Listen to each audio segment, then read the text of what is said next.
Doho nowacho ni mano hotea. Mano hotea. Kabino ringo maber ma ng'ama lawe chalo ng'ama lao awendo manie mudho. Mane bungu. Manie bungu.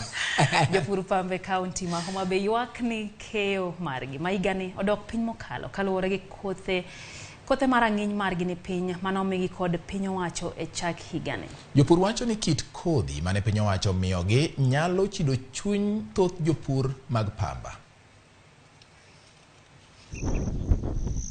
Jopur mag pamba e kaunti ma Homa Bay osebedo katimo kinda mar chiro pur mar pamba mane ogore piny e kaunti no higni madirom 20 mokalo. Kata kamano, giywak ni kit kodhi mane piny owacho chiwo ne thoth jopur oduoko chien keyo mar pamba higani. Sirikal osewuok oko ne weche mag pamba nikech en e cash crop marwa. Koro cash crop marwa ka useng'eyo ni en pamba, to pamba manyo biro mane ji okomo no chido chuny ji e pur.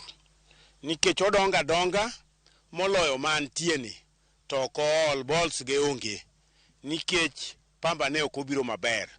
E pamba ni higa mokadho kodhi mane wayudo to wang'owa. Makata sani wan e puodho. Puodho mantieni an gi jiranda Jared Nyaguda. Pamba wagi owang'owa kabisa nikech kodhi manyomiwa en kodhi manyokikore. Jopur go wacho ni kambi mane piny owacho miyo teko mar chiwo koth pamba ne jopur ne omiyo gi kothe ma okikore ma ok nyal nyak e lopegi. Kodhi ni kaka asebedo kapuro pamba ayudo ka en tapa adek ka i puotha ka. An gi maricho 571 ayudo kotika. Tadhi ayudo ka pamba ma jogi ne nokelo ka. Jo Amiran bende nakomo ayudo ka kothe ni ka. Marwa mwakomo ma pile pile mar convectional miluongo ni namba 241. Bende ayudo ka ni ka koro chokore to gigi kochokore kama ok inyal miyo gikedo pamba kuog maber. Koro wan wadwaro kodhi manyien mano biro ma wanto waluongo ni hybrid 571 kata 570. Gin kodhi maber manyalo nyak manyalo miyo japur bed gi yuto. To tabu mantie pamba onge minyalo pidh ka onge yath. Gimiwa yath ma variety yath mondo waketi mondo wanego do kute mondo pamba dongi obed go olemo mang'eny.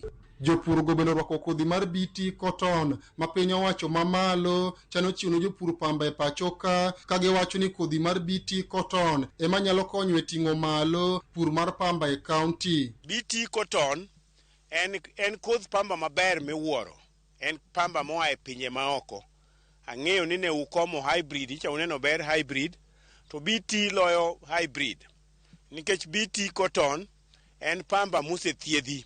Kaka wawinjo ne sirkal oyie ni gikelonwa BT ni to dang' wamorga ahinya nikech BT ni ogolo pamba maler, kilo mochiwo bende ng'eny e eka. Koro dhi kaw kodhi mondo wang' ni kom nikech kodhi manyicha komno ema oduoko chien.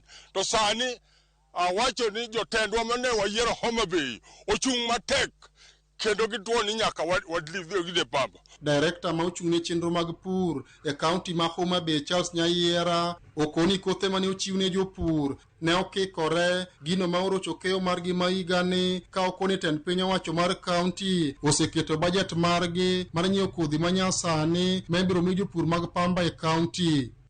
Pamba en achiel kuom kothe ma jopur e kaunti ma Homa Bay okete geno margi. Kata kamano jopur pamba manie kaunti ni sani koro wacho ni keyo margi ma higani samoro nyalo bedo moko dhi kare kaluwore kod kothe ma ok beyo mane giyudo e chak higa. Geno margi en ni biro mar kodhi mar BT cotton biro konyo e jopur mar pamba e kaunti. Ali Abich, Ramogi TV, Homa Bay.